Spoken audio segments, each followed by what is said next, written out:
In 2005, the American housing market was invincible.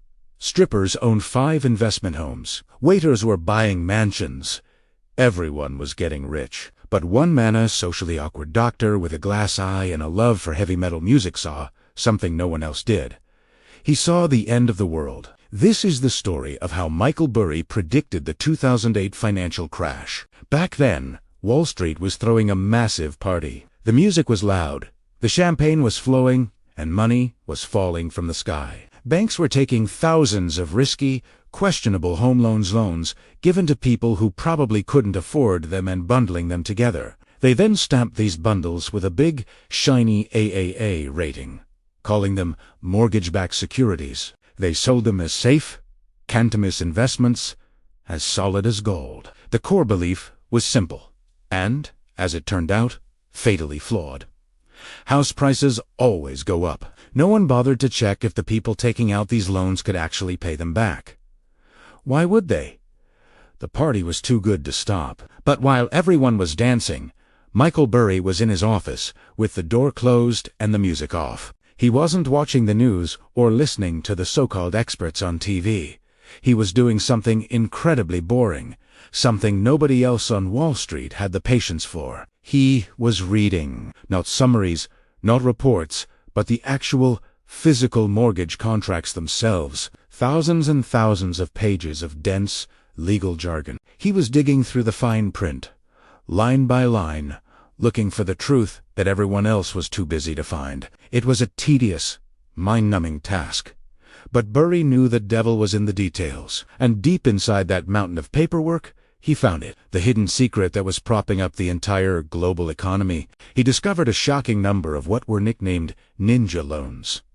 That stands for no income, no job, and no assets. He saw that the foundation of the supposedly rock-solid housing market was actually built on sand. It was a system where people with no ability to repay were being given massive loans, all based on the fantasy that real estate values would never fall. He realized it wasn't a matter of asterisk. If asterisk, the system would collapse, but asterisk when asterisk, the entire system was a ticking time bomb. So, what did he do? He walked straight into the lion's den. He went to the biggest banks on Wall Street, like Goldman Sachs and Deutsche Bank, and made a proposal that sounded insane. He wanted to bet against the American housing market. He wanted to create a new financial instrument, called a credit default swap, that would pay out massively if and only if these safe mortgage bonds failed. The bankers couldn't believe their luck. They literally laughed in his face. To them, he was a fool, betting against the surest thing in the world. They thought he was crazy, so they happily took his money, thinking it was the easiest cash they'd ever make. For years, Burry had to pay premiums on this bet, and even his own investors threatened to sue him, thinking he was losing their minds and their money.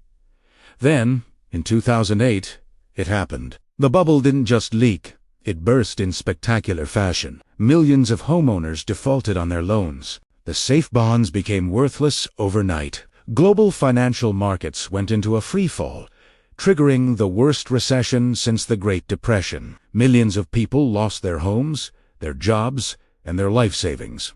It was a catastrophe. But in the midst of the chaos, Michael Burry's insane bet paid off, because he had the courage to look where no one else was looking, and to trust his own research over the roar of the crowd. His fund made a profit of over $700 million. The lesson from Michael Burry's story is powerful. Sometimes, the most important truths aren't found at the party. They're found in quiet rooms, hidden in boring documents. Sometimes, being right means being the only one who sees the cliff edge while everyone else is running towards it. It's a reminder that true insight often requires you to ignore the noise and do the hard, lonely work of thinking for yourself. Thanks for watching. If you found this story as fascinating as I did, make sure to hit that like button and subscribe for more deep dives into the events and people that shaped our world. See you next time.